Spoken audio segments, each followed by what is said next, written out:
प्रणाम प्यारे दोस्तों, कैसे हैं आप। आशा करता हूँ आप सभी लोग अच्छे होंगे और अपनी तैयारी में अच्छे से लग रहे होंगे। जैसा कि सबको ये ध्यान है कि बोर्ड परीक्षाएं प्रारंभ हो चुकी है और उन परीक्षाओं के 1 या 2 प्रश्न पत्र हो चुके हैं और हम हमारे सब्जेक्ट के अनुसार गणित को डील करते हुए आगे बढ़ रहे हैं। आज हम एक्सरसाइज 8.3 जो है उसका आखिरी एपिसोड लेकर हम आप लोगों के सामने उपस्थित हुए हैं कि इसके बाकी जो सवाल थे वो किस प्रकार मेंटेन होने वाले थे। तो ये एक ऐसा समय चल रहा है जो परीक्षाओं का समय है और इसमें विद्यार्थी अत्यधिक से अत्यधिक बिजी होता है और उनका जो मानसिक स्तर होता है वो कहीं ना कहीं दबाव महसूस कर रहा होता है। तो हम इसी दबाव को कम करने के लिए विद्यार्थियों के समक्ष ऑनलाइन रूप से भी उपस्थित हो रहे हैं। ऑफलाइन रूप से हम विद्यार्थियों के समक्ष रहते हैं, परंतु वो समय एक लिमिटेड समय होता है और बाकी समय विद्यार्थी अपने घर पर रहकर पढ़ाई करते हैं। उस समय में उनको घरेलू कई सारे कार्य करने होते हैं। तो इस प्लेटफॉर्म के माध्यम से हम विद्यार्थियों से ऑनलाइन उपस्थित होकर उनकी कुछ समस्याओं का हल करते हैं। आइए देखते हैं हम आज एक्सरसाइज 8.3 के अंतिम जो क्वेश्चंस हैं वो आप लोगों से किस प्रकार डील करवा रहे हैं। तो देखिए प्यारे बच्चों, एक्सरसाइज 8.3 का अगला क्वेश्चन हमसे क्या कह रहा है। बच्चों, हमारा अगला क्वेश्चन हमसे क्या कह रहा है, ये क्वेश्चन नंबर 5 दे रखा है। यदि sec 4a इक्वल कोसेक कोष्टक a माइनस 20 हो, 20 डिग्री हो, जहां 4a एक न्यून कोण है। हमें यह ध्यान रखना है कि 4a की वैल्यू जो भी आएगी वो न्यून कोण के ऊपर आएगी। हमने कल लास्ट एपिसोड में भी बताया था कि न्यून कोण की परिभाषा होती 0 डिग्री से ग्रेटर होना चाहिए और स्मॉलर होना चाहिए 90 डिग्री से। यानी इन दोनों के बीच में मान जो भी रहेगा वो आपका न्यून कोण रहेगा, इक्विट एंगल रहेगा। तो हम इसी को फिर हल करने के लिए चलते हैं पूरक कोणों की तरफ, यानी सप्लीमेंट्री एंगल की तरफ। अब हमारे पास सेक और कोसेक का पूरक कोण कंसेप्ट क्या कहता है, ये कहता है सेक थीटा इक्वस टू होता है कोसेक 90 डिग्री माइनस थीटा। यानी थीटा की वैल्यू जो यहाँ रहेगी वही वैल्यू हमें यहाँ रखनी है। अब हमारे पास यहाँ वैल्यू कितनी रखी हुई, 4 है, तो हम इस वैल्यू को पुट कर देते हैं। सेक 4a इक्वल हो जाएगा कोसेक 90 माइनस 4a। अब हम क्या करते हैं, जो हमारे पास सिचुएशन दे रखी प्रश्न के अनुसार, प्रश्नानुसार उस सिचुएशन में हमारे सेक ए का मान फिल कर देते हैं या कोसेक का मान हम निकाल लेते हैं, वो फिल कर देते हैं। परंतु हमने सेक का मान निकाला है तो हम सेक का मान फिल कर देते हैं।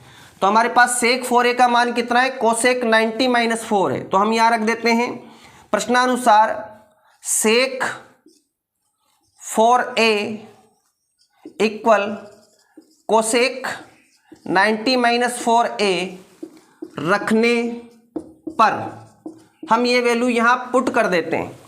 चलो पुट करते हैं। तो सेक 4a की जगह हम रखते हैं ये कोसेक 90 माइनस 4a इक्वल हमारे पास दे रखा है कोसेक a माइनस 20 डिग्री। अब हम क्या कर रहे हैं, इधर भी कोसेक देख पा रहे हैं, इधर भी कोसेक देख पा रहे हैं, यानी बराबर के दोनों तरफ कोसेक है, तो कोसेक से कोसेक आप कैंसल्ड कर दीजिए। अब हमारे पास इधर क्या बच रहा है, 90 माइनस 4a बच रहा है, इधर क्या बच रहा है, a माइनस 20 बच रहा है। अब वही अचर राशि को अचर राशि की तरफ, चर राशि को चर राशि की तरफ ले लेते हैं। तो हम 90 को उधर ले जाएंगे या 20 को इधर ले आते हैं और 4a को उधर ले लेते हैं। तो यहाँ पर रह जाएगा 90, 20 इधर आएगा तो किसका हो जाएगा, प्लस का। और इसी प्रकार 4a उधर जाएगा तो किसका हो जाएगा, प्लस का। अब हम 90 और 20 को ऐड करेंगे तो हमारे पास हो जाएगा 110 यानी 110 डिग्री। और a और 4a को ऐड करेंगे तो ये हो जाएगा 5a। अब यहाँ राशि इसके साथ मल्टीप्लाई है, जब हम इधर सिर्फ चर को रखेंगे तो इधर ये मल्टीप्लाई वाली राशि इधर कहाँ आ जाएगी, अपॉन में आ जाएगी। तो 5 से अगर इसको डिवाइड किया जाता है तो कितनी बार डिवाइड हो जाता है डियर, 22 बार। तो हमारे पास a की वैल्यू कितनी हो जाती है, 20 2 डिग्री। तो इस प्रकार हमारे पास इस क्वेश्चन का आंसर कितना प्रेजेंटेड हो जाता है, क्योंकि ये हमसे क्या मांग रहा था, ए इक्वल में क्या आएगा। तो दोस्तों इस प्रकार इस एक्सरसाइज के क्वेश्चन हल होने हैं और आगे के क्वेश्चन भी इसी प्रकार हम पूरक कोणों के कंसेप्ट के आधार पर हल करते हुए चलेंगे। देखते हैं प्यारे बच्चों हमारे पास अगला क्वेश्चन किस प्रकार कह रहा है।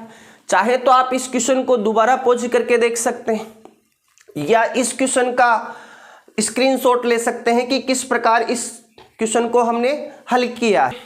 तो देखिए दोस्तों हमारा अगला सवाल हमसे किस प्रकार रूपरेखा बना रहा है। हम इस सवाल को रीड करते हैं। यदि ए बी और सी त्रिभुज ABC के अंतः कोण हो, अंतः कोण का मतलब इंटीरियर एंगल्स हैं, यानी अंदर बने हुए एंगल्स हैं, तो दिखाइए, यानी हमें सिद्ध करना है। क्या सिद्ध करना है, sine B plus C/2 equal होगा कोस A/2 के। हमें इस सिचुएशन को क्या प्रूव करना है, LHS बराबर RHS सिद्ध करना है, यानी दोनों साइड हम बराबर सिद्ध करना चाह रहे हैं।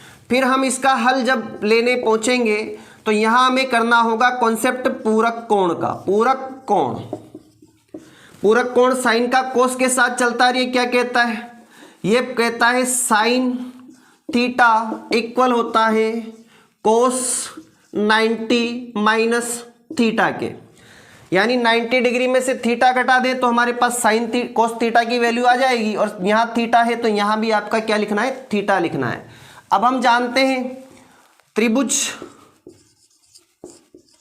के तीनों अंतः कोणों का यानी इंटीरियर एंगल का जो सम होता है, योग होता है, वो होता है 180 डिग्री। तो प्यारे बच्चों हम इसको कैसे लिख सकते हैं, angle A plus angle B plus angle C equal हो जाना है हमारे पास 180। अब मैं इधर B और C को रखता हूं तो एंगल A उधर चला जाना है, क्योंकि मुझे BC की वैल्यू प्राप्त करनी है। तो B प्लस C इक्वल हो जाएगा 180 माइनस एंगल A, यानी जहां B प्लस C लिखा हुआ है वहां 180 माइनस A लिखा जा सकता है। तो हमारे पास ये कंडीशन दे रखी है इसने। तो हम एक काम करते हैं, इस वैल्यू को पुट कर देते हैं। तो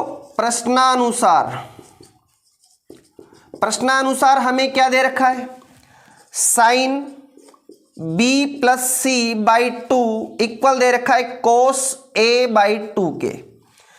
अब मैं B प्लस C की जगह पर पुट कर देता हूं 180 माइनस A, तो साइन 180 माइनस A बटा हो जाएगा 2 और इसके बराबर में चल रहा है कोस A/2 चल रहा है। अब प्यारे बच्चों आप देख पा रहे 180 में भी 2 का भाग लग रहा है और A में भी 2 का भाग लग रहा है। इस कंसेप्ट को इस प्रकार समझिए जैसे आपको 1/2 माइनस 1/3 का एलसीएम लेना हो। तो हम 2 और 3 का एलसीएम ले लेते हैं 6, और तो हम 2 से 6 को डिवाइड करेंगे, ये 3 टाइम होगा। 3 को 1 से मल्टीप्लाई करेंगे 3, और यहाँ पर 3 को 6 से डिवाइड करेंगे 2 से इसको मल्टीप्लाई करेंगे 2। तो ये कंडीशन कुछ इस प्रकार हमें नजर आ रही है। इसका मतलब है जो आपका एलसीएम है इधर भी है और एलसीएम है इधर भी है, तो यानी 2 एलसीएम आया होगा तो 180 के भी बटे में होगा। तो हम इसको यहाँ ऐसे लिख सकते हैं 180 डिवाइड बाई 2 और A डिवाइड बाई 2 बराबर हो जाएगा कोस A/2। अब देखो प्यारे बच्चों ये कट जाता है 90 टाइम, तो हमारे पास इधर क्या हो जाता है, साइन 90 माइनस A/2 इक्वल हो रहा है कोस A/2 के। अब हम प्यारे बच्चों यहां देख के गए थे, हमने लिखा था साइन थीटा इक्वल होता है कोस 90 माइनस थीटा, या इसका उल्टा रिवर्स जब हम देखें तो कोस थीटा इक्वल हो जाएगा साइन 90 माइनस थीटा। तो प्यारे बच्चों जहां ये पोजीशन लिखी हुई है तो यानी ये थीटा की वैल्यू है, ये भी थीटा की वैल्यू है। तो अब मैं साइन 90 माइनस थीटा मतलब ये प्राप्त कर पा रहा हूं, तो यहां कोस थीटा के इक्वल में आ जाएगा। तो यहां हम पुट कर देते साइन 90 माइनस A/2 चूंकि इक्वल हो जाता है हमारे पास कोस A/2। ये हमें फाइंड आउट हो जाता है हमारे पूरक कोण के कंसेप्ट पे। किस कंसेप्ट पे फाइंड आउट हो जाता है, पूरक कोण के कंसेप्ट पे। अब हम जहां ये वैल्यू लिखी हुई है वहां ये वैल्यू पुट कर देते हैं। तो कोस A/2 इक्वल कोस A/2। तो प्यारे बच्चों दोनों साइड हमारे पास क्या हो जानी है, बराबर, यानी LHS इक्वल हो जानी है RHS के। और यही क्या करना था हमें प्यारे बच्चों, इति सिद्धम। यही हमसे वो पूछ रहा था कि इस चीज को आप प्रूव कीजिए, LHS बराबर RHS है या नहीं है। तो प्यारे बच्चों ये सवाल कुछ इस प्रकार ग्रो होना है। आप इसको दोबारा पॉज करके देख सकते हैं, आराम से इस सवाल का सॉल्यूशन देखें, किस प्रकार ये पूरक कोण के कंसेप्ट पे बैठा होता है और किस प्रकार ये ड्रॉ होता है। तो प्यारे बच्चों देखिए हमारे पास इस एक्सरसाइज का अंतिम क्वेश्चन किस प्रकार रिक्वायरमेंट रख रहा है। ये कह रहा है sine 67 degree plus cos 75 degree को 0 डिग्री और 45 डिग्री 45 डिग्री के बीच के कोणों के त्रिकोणमितीय अनुपातों के पदों में व्यक्त करना है हमें। यानी 0 डिग्री से 45 डिग्री के बीच में इनके डिग्रीज लाने हैं। तो हमें फिर पूरक कोण का कंसेप्ट यहाँ प्राप्त कर लेना है। पूरक कोण क्या कहता है, साइन का पूरक कोण चलता है साइन थीटा इक्वल्स टू हो जाता है कोस 90 माइनस थीटा। और इसी प्रकार कोस का पूरक कोण होता है cos theta equals sine 90 minus theta. अब प्यारे बच्चों हम यहां मान रख लेते हैं साइन थीटा की वैल्यू हमारे पास पहले वाले में क्या दे रखी, पहले वाले में दे रखी साइन की जगह दे रखा है 67। इसका मतलब कोस की तरफ जब चलेंगे तो 90 में से 67 को लेस करना पड़ेगा, और 90 में से जब 67 को लेस करेंगे तो हमारे पास कोस का मान आ जाएगा 23 डिग्री। इसी प्रकार अगले में हम कोस की वैल्यू पुट कर देते हैं। यहां दे रखा है कोस 75, जब मैं इसको साइन की तरफ ले जाऊंगा तो 90 माइनस 75 डिग्री हो जाएगा, और जब मैं 90 में से 75 को लेस करूंगा तो मेरे पास हो जाएगा साइन 15। अब जहां पे साइन 67 लिखा हुआ है वहां हम कोस 23 लिख सकते हैं। तो मान रखने पर प्रश्नानुसार साइन व कोस का मान रखने पर, तो प्यारे बच्चों साइन 67 के स्थान पर क्या लिख सकते हैं अपन, कोस 23 प्लस कोस 75 के स्थान पर क्या लिख सकते हैं, साइन 15। और यही क्या करना था हमें, इसके त्रिकोणमितीय अनुपातों में 0 डिग्री से 45 डिग्री, देखो 0 से 45 के बीच में दोनों एंगल आ रहे हैं, के त्रिकोणमितीय अनुपातों में हमें इनको व्यक्त करना था। तो प्यारे बच्चों इस प्रकार ये हमारा इस एक्सरसाइज का अंतिम क्वेश्चन है। आप इस पूरी एक्सरसाइज को यहाँ से आसानी से समझ सकते हैं, रीड कर सकते हैं, और अपने जो एग्जाम है उसमें इसको उपयोगी बना सकते हैं। तो दोस्तों ये था इस एपिसोड का अंतिम सवाल। आगे हम एक्सरसाइज 8.4 के सॉल्यूशन बहुत जल्द लेकर आएंगे। तो आप इसके लिए इस चैनल पे उपलब्ध होने वाले प्रत्येक एपिसोड को ध्यान से देखते रहिए, और मैं आशा करता हूं कि आप अच्छे से अच्छे अंक लाकर इस 10वीं बोर्ड एग्जाम में अपने आप को सिद्ध करेंगे, प्रूव करेंगे। जय हिंद दोस्तों, वंदे मातरम।